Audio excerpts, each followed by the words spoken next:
नमस्कार पालक वर्ग आणि विद्यार्थी मित्रांनो, 12वी बोर्डाची परीक्षा म्हणजे विद्यार्थी व त्यांच्या पालकांसाठी जणू अग्निपरीक्षा. पण 12वी हा वर्ष त्यांच्या करिअरसाठी अत्यंत महत्त्वाचा असतो. डिसेंबर ते मे 12वी बोर्ड, JEE, MSTCT या परीक्षांचा कालावधी. आता नुकतीच 12वी बोर्डाची परीक्षाही झाली आहे. विद्यार्थी जरा कुठे रिलॅक्स झालेत, पण पुढील ॲडमिशनचं कुतूहल त्यांच्या मनामध्ये असणारच. आता ॲडमिशन म्हणजे त्यांच्या करिअरचं फाउंडेशन. तर इंजिनिअरिंग ॲडमिशन हे ऑनलाईन असतं. ते कळालं तर खूप सोपं, पण नाही कळालं तर खूप कॉम्प्लिकेटेड होत जातं. मग विद्यार्थी व पालकांची घालमेल व्हायला सुरू होते. आता काही दिवसात ॲडमिशन प्रोसेसही सुरू होईल. मग ते त्यांची सर्व माहिती त्यांच्या ऑफिशियल वेबसाईटवरती जाहीर करतील. परत विद्यार्थी व पालकांची घालमेल सुरू होईल. शहरी भागातील विद्यार्थी ॲडमिशन प्रोसेस सोबत जास्त ॲक्टिव्ह असतात, कारण की त्यांच्याकडे विविध प्रकारचे माध्यम आणि काउन्सिलर्स उपलब्ध आहेत. पण ग्रामीण भागातील विद्यार्थी या गोष्टीपासून दूर आहेत, कारण की त्यांच्याकडे विविध माध्यम नाही आहेत आणि कोणी पुरेशी माहिती देणारं नाही आहे. म्हणूनच DY Patil college of engineering and technology प्रदर्शित करीत आहोत डिपसेट पॉडकास्ट. डिपसेट पॉडकास्टच्या माध्यमातून what is engineering, various courses in engineering, opportunities in jobs and higher education, how to fill form, what is CAP round first, second and third, seat matrix, seat distribution, अशा वेगवेगळ्या प्रश्नांवरती आपण प्रकाश टाकणार आहोत. तर याच पॉडकास्टच्या माध्यमातून doctor AK Gupta sir, executive director of DY Patil group, विद्यार्थी व त्यांच्या पालकांशी संवाद साधतील. नमस्कार सर. नमस्कार सर, सर्वप्रथम तुमचं या पॉडकास्टमध्ये मनपूर्वक स्वागत. मी Thank you. स्पृहा गद्रे. मी निलेश तंबुरे. आम्हाला दोघांना या पॉडकास्टमध्ये संधी दिल्याबद्दल मनापासून धन्यवाद सर. सर, या पॉडकास्टची सुरुवात करताना मला असं सांगावं वाटतं की नुकत्याच 12वीच्या बोर्ड एक्झाम झाल्या आणि आता एंट्रन्स एक्झामही सुरू होतील. मग आता एंट्रन्स एक्झाम सुरू झाल्यावर विद्यार्थी आणि पालक दोघांचीही घालमेल सुरूच होईल. त्यांना प्रश्न पडायला लागतील की कुठे ऍडमिशन घ्यायची, कुठली ब्रांच निवडायची, कुठे काय स्कोप आहे, कॉलेजेसचे टाईप काय. तर या सर्व प्रश्नांची उत्तरं द्यायला सर आज आपण इथे उपस्थित आहात. तर माझा पहिला प्रश्न सर तुम्हाला असा असेल की 12वी सायन्सचे भारतामध्ये कोणकोणते पर्याय उपलब्ध आहेत? Thank you very much.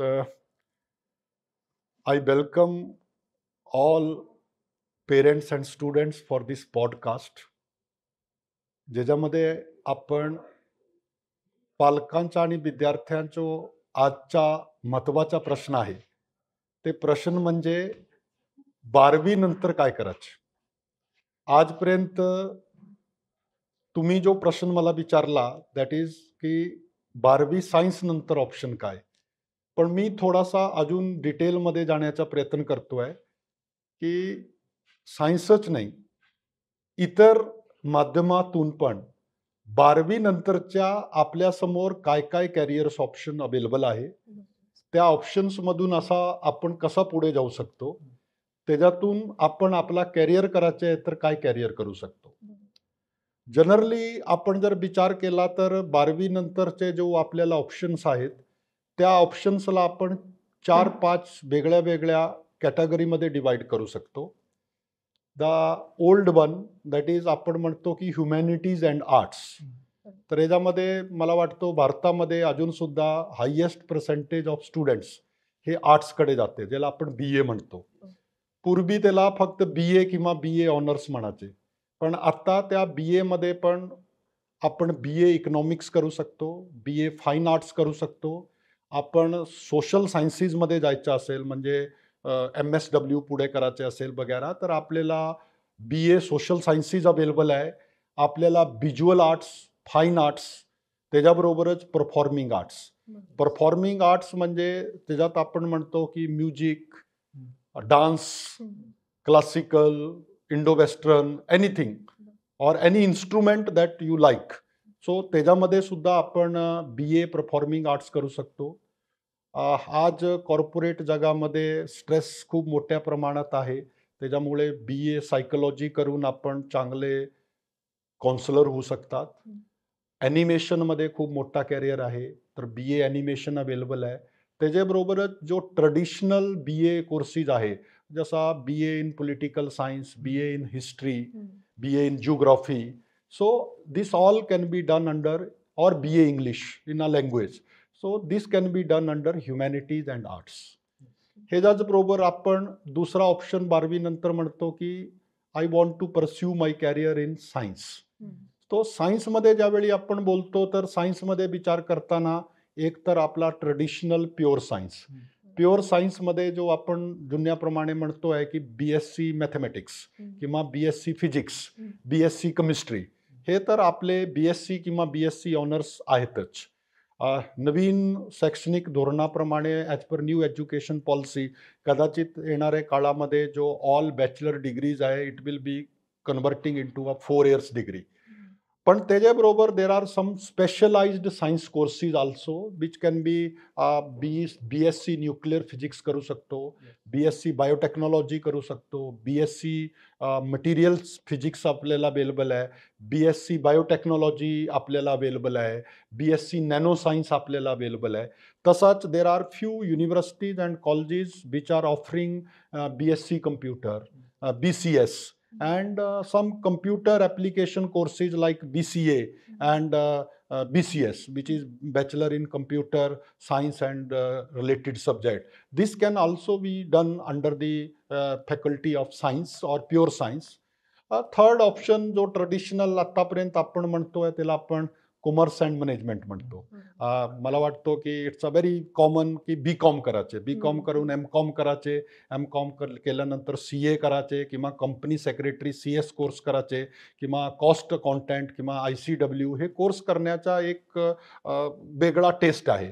तर त्यासाठी आपण BCom किंवा BCom ऑनर्स करू शकतो.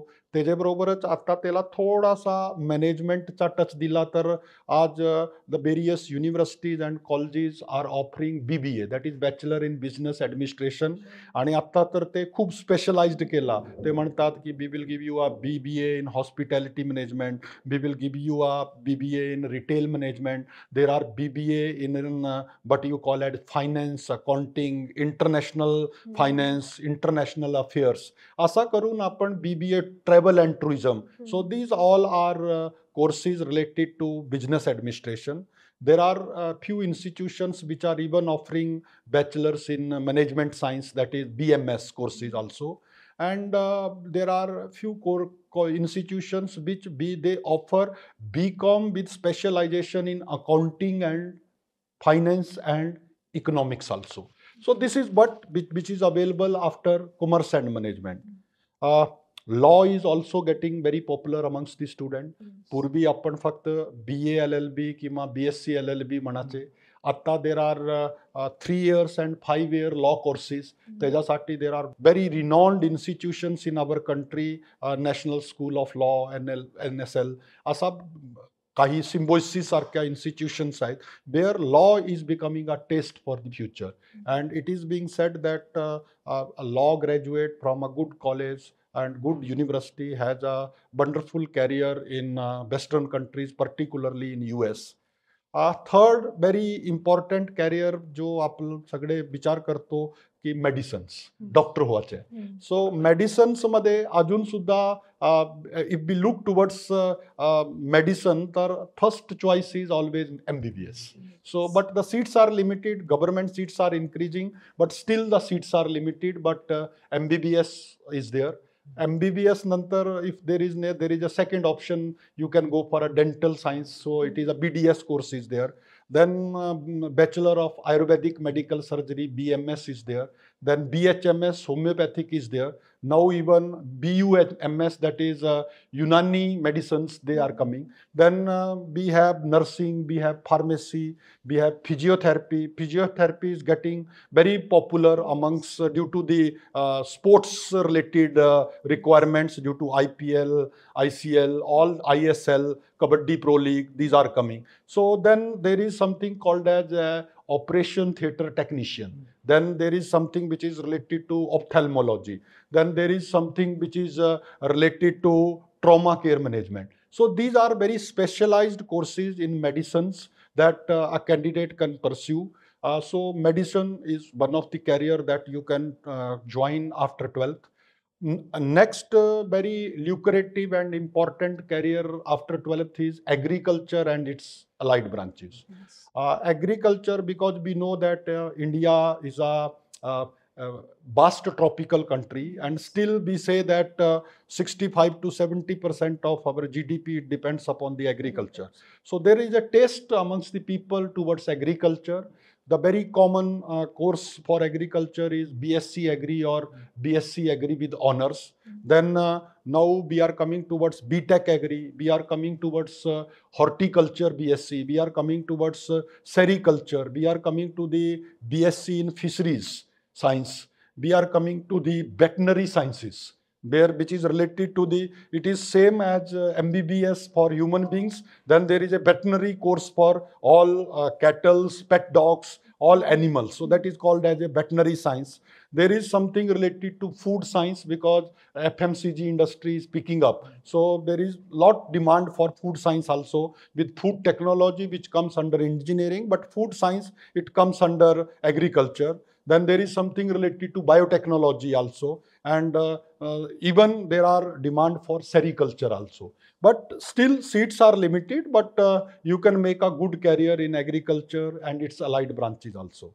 Then coming to the most common and very popular engineering and professional education, which all are dreaming for, because everybody is looking towards Google, Cisco, Microsoft, Intel, Pentium. So this is a huge craze for engineering.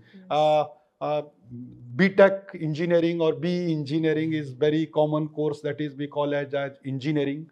Related to engineering, there is a course which is called as architecture. So Bachelor of Architecture is there.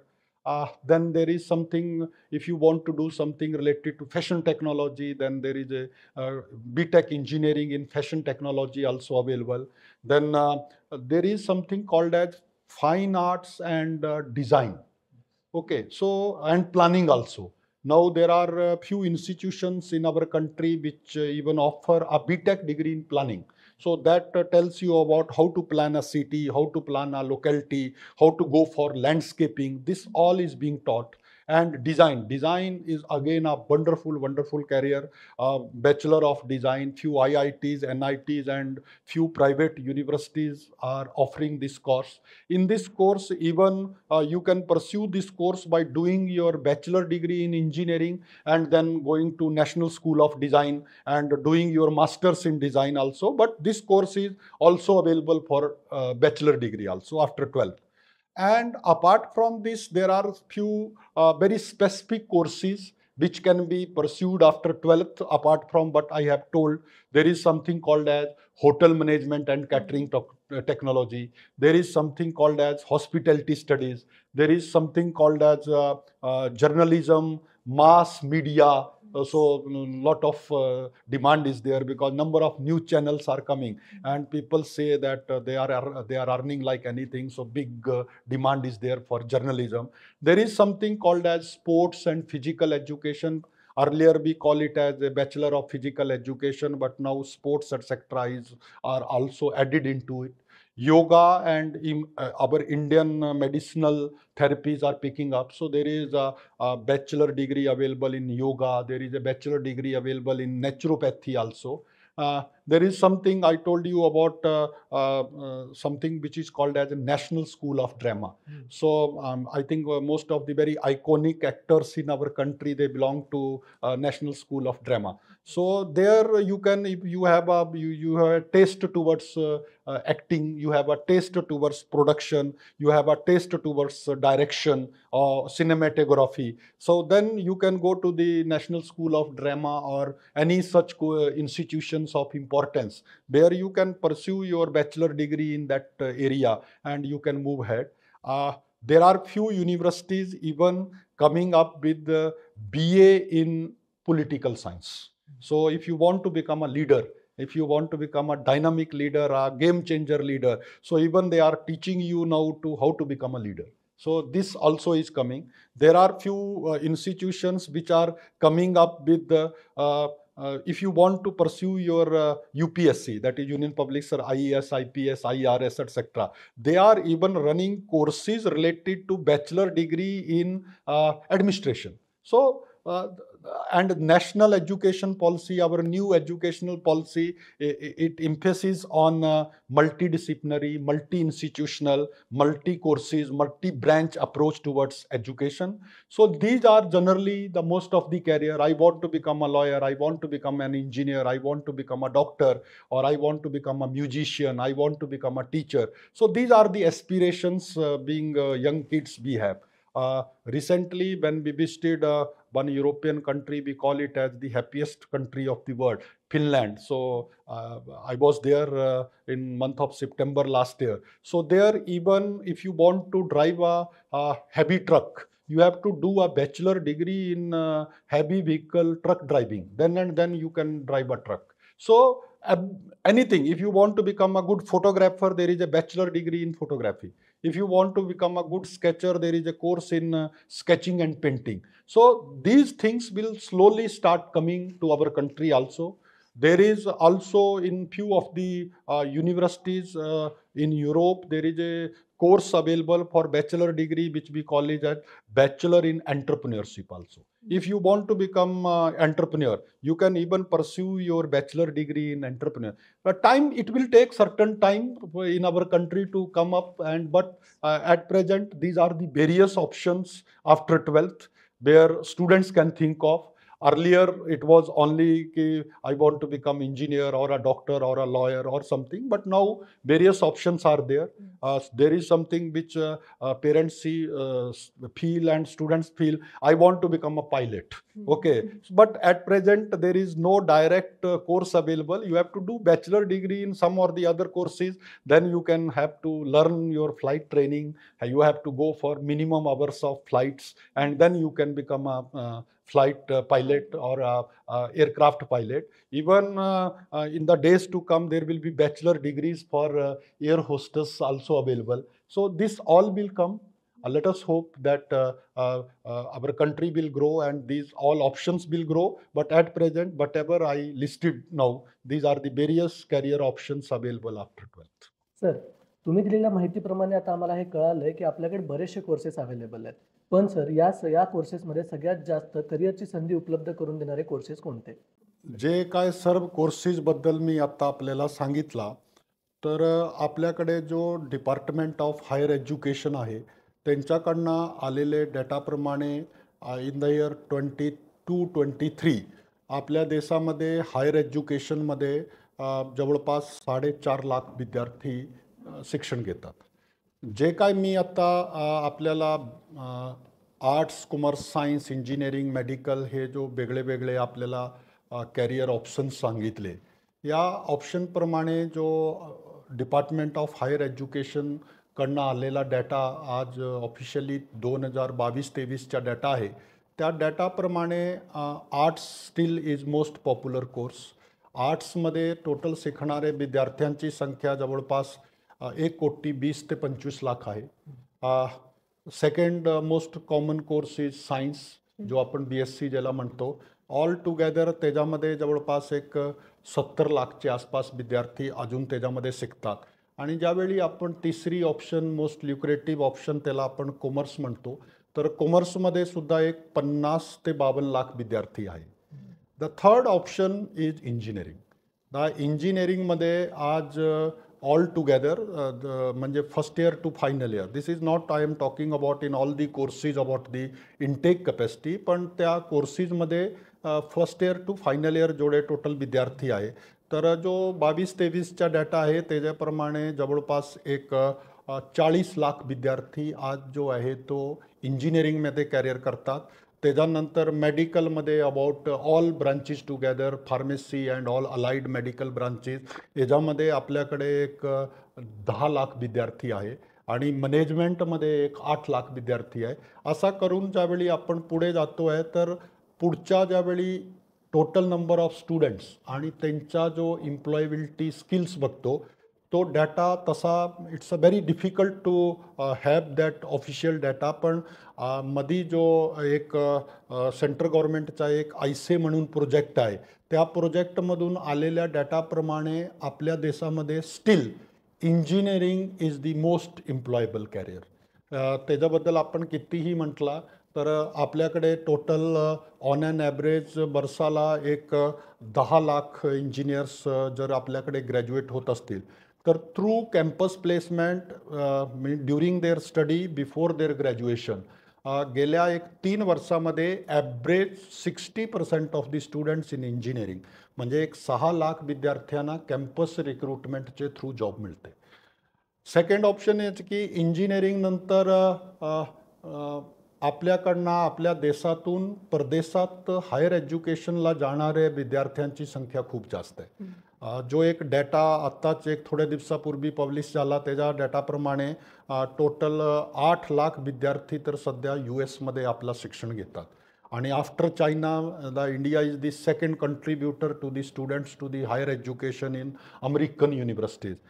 त्या डेटाप्रमाणे जवळपास 2 ते 2,10,000 विद्यार्थी 2023मध्ये both session जो त्यांचा जानेवारी आणि सप्टेंबरचा spring and autumn session असतो त्याच्यामध्ये ॲडमिशन घेतलेले विद्यार्थ्यांची संख्या 2 ते 2,10,000 आहे.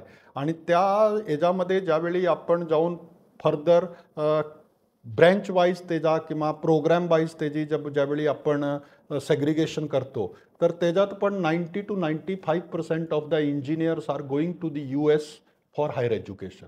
Not only in US but now from last 8-10 years Europe is also one of the very prominent option for higher education, that particularly for mechanical and electronics साठी जर्मनीमध्ये खूप विद्यार्थी जातात, UK, फ्रान्स, त्याबरोबर ऑस्ट्रेलियामध्ये जातात, काही सिंगापूर, जपान, चायनामध्ये लोक जातात. तर एक मी जसं सांगितलं की एक 10 लाख इंजिनियर फायनल इयरमध्ये आहे, तर त्याच्यातून एक 6 लाख 60% विद्यार्थ्यांना कॅम्पस प्लेसमेंट मिळतो.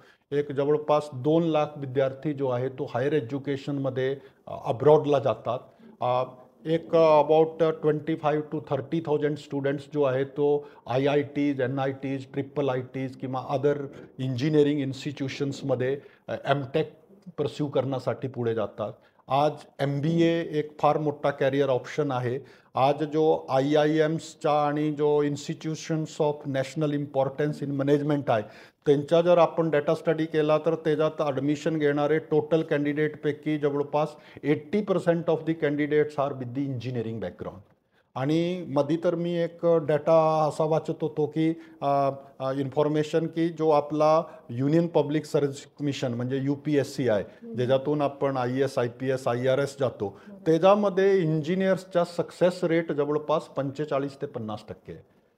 आज बँकिंगमध्ये फार मोठा कॅरियर संधी उपलब्ध आहे इंजिनियरसाठी, काय की आज all banking sector is dominated by computerised automised banking. तर त्यासाठी जो आपण इंजिनियर्सची तिथे फार मोठी गरज आहे.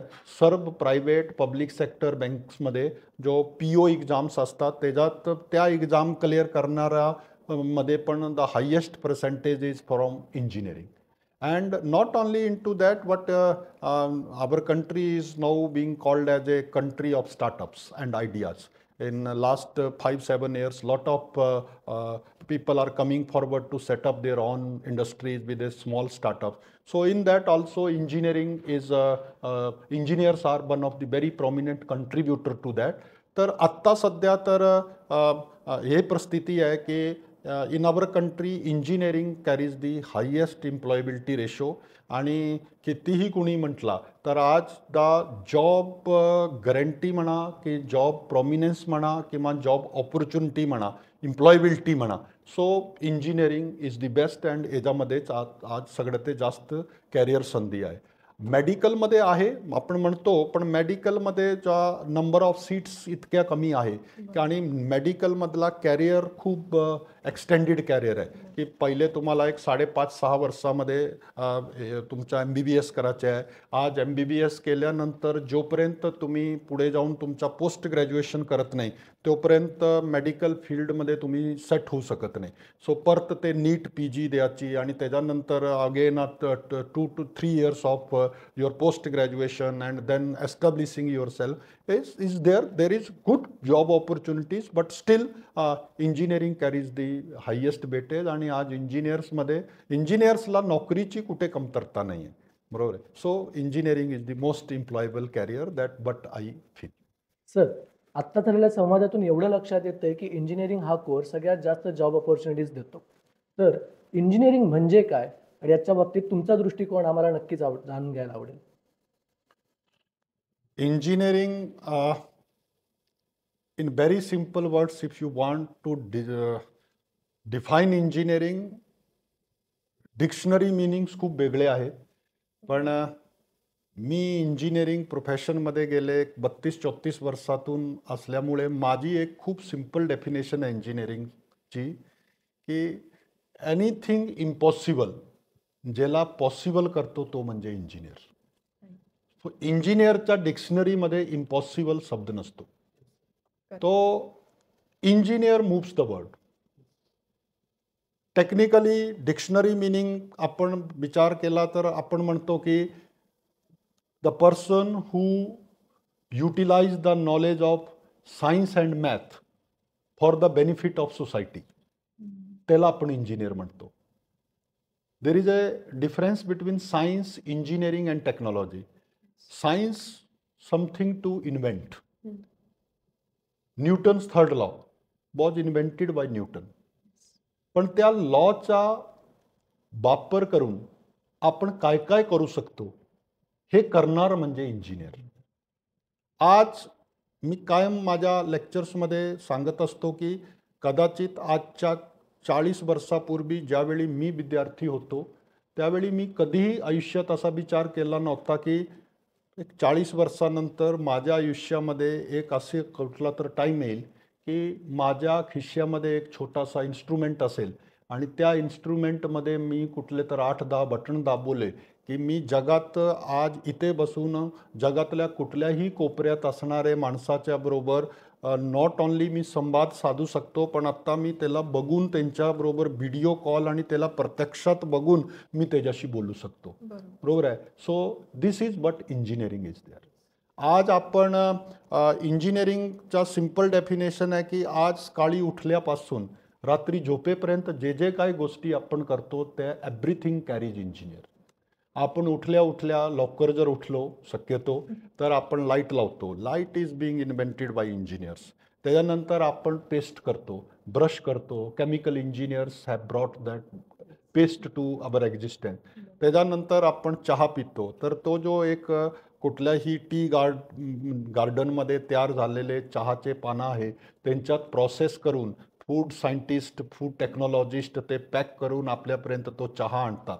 बरोबर आहे. तर ते चहा पितो, त्याच्याबरोबर ज्या कपमध्ये चहा पितो that is also being done made by the engineer.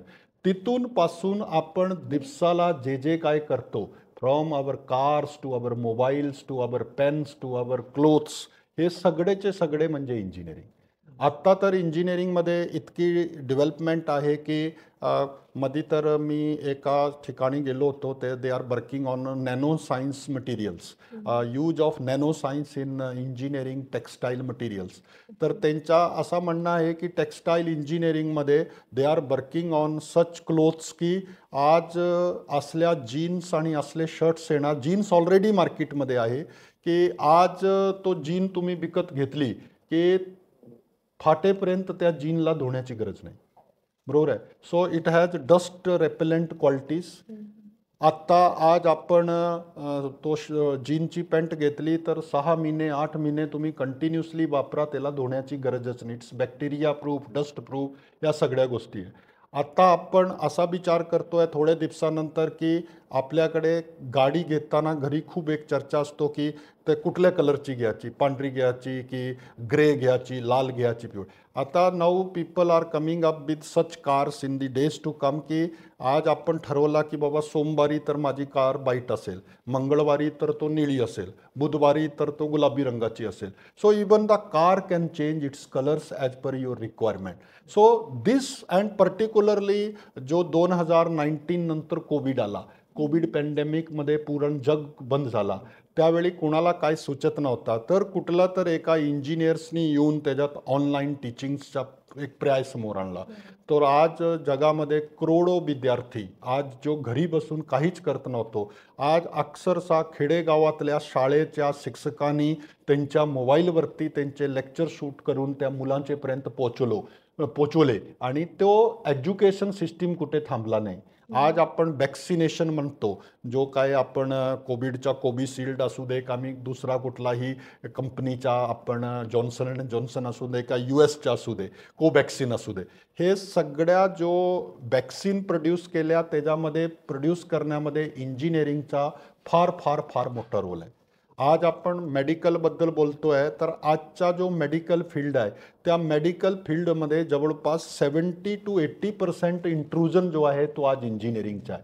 तो म्हणजे पॅथॉलॉजीचे टेस्ट असू दे, तुमचे ब्लड शुगर एनिथिंग कुठलाही आपण पॅथॉलॉजिकल टेस्ट करतो त्यापासून जो एक्सरे MRI जो आपण काढतो किंवा अल्ट्रासाऊंड ECG जो काढतो हे, आणि त्याच्याबरोबरच आता ऑपरेशन थिएटरमध्ये पण डॉक्टर्सचा काम इंजिनियर्सनी इतका सोपा करून टाकलेला आहे की तो लॅप्रोस्कोपिक सर्जरीज आहेत. आता ऑपरेशन केल्यानंतर तुम्हाला 10, 15, 20 दिवस हॉस्पिटलमध्ये ॲडमिट राहण्याची गरज नाही आहे, बरोबर आहे. तो लॅप्रोस्कोपीला एक छोटासा मायन्यूट किंवा 1, 2, 3 होल करून तो कॅमेरा आत घालून तुमचा ऑपरेट करतात. आज एन्जिओप्लास्टी आहे, आज आपण जो म्हणतो पेसर्स टाकतात आपल्याला हार्ट डिसीज झाली, या सगळ्या गोष्टी म्हणजे this is what the engineers are doing. आज कुठेतरी एक कोपऱ्यामध्ये एका कॅबिनमध्ये बसून एक इंजिनियर काहीतर डोक्यात कल्पना घेऊन पुढे जात असतो आहे आणि त्या कल्पनेतून आपण काहीतर गोष्टी करत असतो आहे.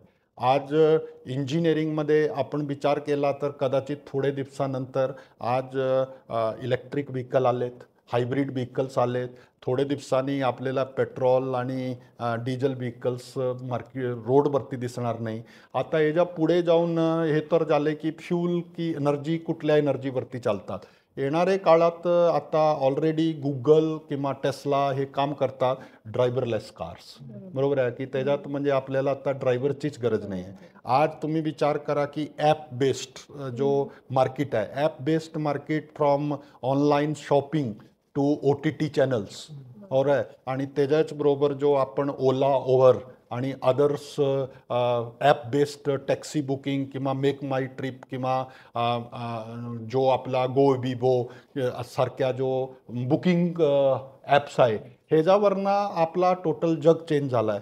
आजच्या मला वाटतो की 20 वर्षापूर्वी इन एनी सिटी और एनी विलेज देर वर ATMs, बरोबर आहे. तर लोक म्हणजे पर्टिक्युलरली ज्यावेळी ATMs चालू झाले तर एका दुकानाचे आपल्याला 10-12 हजार रुपये 15 हजार रुपये भाडा मिळायचे. So people have specially constructed म्हणजे जागा तयार केल्या ATMसाठी. पण मला वाटतो कोविड नंतर तो आपला ॲप बेस्ड UPI सिस्टीम जो आला त्या सिस्टीम नंतर आता ATMsमध्ये कोणी जात नाही. So you do your entire transactions through this. असा एक मी खूप इंजिनिअरिंगमधले एक्सपर्ट माणसाचा मी एक लेक्चर खूप पूर्वी ऐकला होता. त्यांनी आजपासून 20 वर्षापूर्वी त्यांनी त्यांच्या लेक्चरमध्ये सांगितलं होतं की the world is developing like anything, म्हणजे की जग जो आहे तो इतका फास्ट डेव्हलप करतो आहे की कदाचित 20 वर्षानंतर फायनान्शियल ट्रान्झॅक्शन असतील पण बँक असणार नाही, म्हणजे तुम्हाला बँकेला जायची गरज असणार नाही. सो आज तो प्रत्यक्षात होतोय. आत्ताच मला असा वाटतो की कदाचित येणारे 20 वर्षानंतर एज्युकेशन राहील पण एज्युकेशनसाठी आपल्याला कॉलेज किंवा युनिव्हर्सिटीला जायची गरज राहणार नाही. जो आपण डिजिटल युनिव्हर्सिटीबद्दल म्हणतो आहे, बरोबर आहे. आज ऑनलाईन कोर्सेस आहे, म्हणजे I do not take names of anything, म्हणजे Unacademy to Byju's to Khan Academy's to Coursera to Swayam to NPTEL. These all sources are available. These are all open platforms where people can do have their education even in the remotest place. So this is what engineering is there. मला असं वाटतं की ज्यावेळी मी इंजिनिअरिंगच्या बद्दल बोलतो तर आपल्या म्हणजे डोक्यामध्ये ज्यावेळी काय तर असा वेगळा करण्याचा म्हणजे आयडिया असेल, म्हणजे थिंकिंग लॅटरली, म्हणजे thinking something different from the others, हे थिंकिंग ज्यावेळी आपल्यामध्ये येतो ना तर I am the right candidate for to become an engineer. So you can change the world, you can move the world so असं आपण म्हणतो. So this is but about engineering, and engineering is everywhere, which I feel. Sir आता आपल्याला कळालंच आहे की engineering म्हणजे काय. Engineering is something that will make impossible to possible. Sir इंजिनिअरिंगवरच फोकस करताना मला असं विचारावं असं वाटतंय की भारतामध्ये किती इंजिनिअरिंग कॉलेजेस अवेलेबल आहेत? इंजिनिअरिंगचा जर विचार केला तर इंजिनिअरिंगची जो अवेलेबिलिटी आहे ते आपल्या देशामध्ये खूप वेगळे वेगळे स्तरावरती आहे. आपण जर फर्स्ट लेअर किंवा त्याला टॉप इन्स्टिट्यूशन्स म्हटलो तर आज आपल्या देशामध्ये IITs म्हणजे इंडियन इन्स्टिट्यूट ऑफ टेक्नॉलॉजी. आज आपल्या देशामध्ये 23 IITs आहेत. त्या IITsला आपण 2 किंवा 3 कॅटेगरीमध्ये डिवाइड करतो. एक म्हणजे ओल्ड एस्टॅब्लिश्ड IITs. त्याच्यामध्ये आपण मुंबई, दिल्ली, चेन्नई, खडगपूर, कानपूर या IITला घेतो. दुसरे आहेत की second generations IITs. Roorkee, IIT Guwahati, ISM Dhanbad, हे सेकंड जनरेशन मध्ये असे वेगळे IITs आहेत. Then there are new and baby IITs which are in to existence from last 4 years, 5 years, 6 years. तर असे टोटल 23 IITs, आणि त्या IIT मध्ये शक्यतो 8,100चे आसपास सीट्स अवेलेबल आहेत. सेकंड लेअरला आपण म्हणतो नॅशनल इन्स्टिट्यूट ऑफ टेक्नॉलॉजी म्हणजे NITs. आज 31 NITs आपल्या देशामध्ये अवेलेबल आहेत. जवळपास प्रत्येक राज्यामध्ये एक NIT असतो. महाराष्ट्राचा NIT नागपूरला आपण त्याला BNIT म्हणजे Visvesvaraya national institute of technology म्हणतो. NIT Trichy, NIT सुरतकळ, NIT Surat, हे असे जवळपास प्रत्येक स्टेटमध्ये एक असे आपल्याकडे 31 NITs आहेत. त्याच्यानंतर गेल्या एक 10-12 वर्षापासून ज्यावेळी पासून इन्फॉर्मेशन टेक्नॉलॉजीच्या आपला म्हणजे बायटिक वे आला, ज्यावेळी 2000 चालू होताना, त्याच्यानंतर काही IIT ज्याला आपण Indian institute of information technology म्हणतो, तर ह्या संस्था पुढे आल्या. हैदराबादवरनं सुरुवात झाली. आज जवळपास 24 IITs जो आहे तो भारतामध्ये अस्तित्वात आहे. सो ते त्यांच्यामध्ये जवळपास एक 3,400च्या आसपास IITs मध्ये जागा आहे. NITs मी तुम्हाला सांगितलं 31, त्याच्यात एक 9,700च्या आसपास जागा आहे. ते सोडून काही एक 4th रो ऑफ इन्स्टिट्यूशन आहे, त्याला आपण म्हणतो GFI. GFI म्हणजे गव्हर्नमेंट फंडेड इन्स्टिट्यूशन, किंवा त्याला पूर्वी आपण CFI म्हणायचे म्हणजे central funded institution. So there are few institutions in our country which are funded by the government. Those institutions are of excellence, म्हणजे खूप पूर्वीपासूनच आहेत. तर जादवपूर युनिव्हर्सिटी आहे, मा वैष्णो देवी जम्मू काश्मीरचा आहे, किंवा there is something which is called as COP आहे पुण्यामध्ये. तर या गव्हर्नमेंट फंडेड इन्स्टिट्यूशन्स आहेत. तर असा त्यांच्यात एक 20 आहे, त्याच्यात 3,900चे आसपास जागा आहे.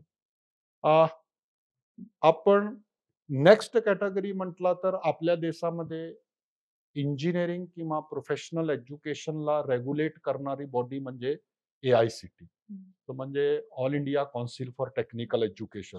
सो AICT चे कडनं जो पण ऑटोनॉमस किंवा affiliated colleges plus deemed university जितक्या भारतामध्ये आहे, या सर्वांना AICT कडनं परवानगी घेणं टेक्निकल कोर्सेस रन करण्यासाठी बंधनकारक आहे.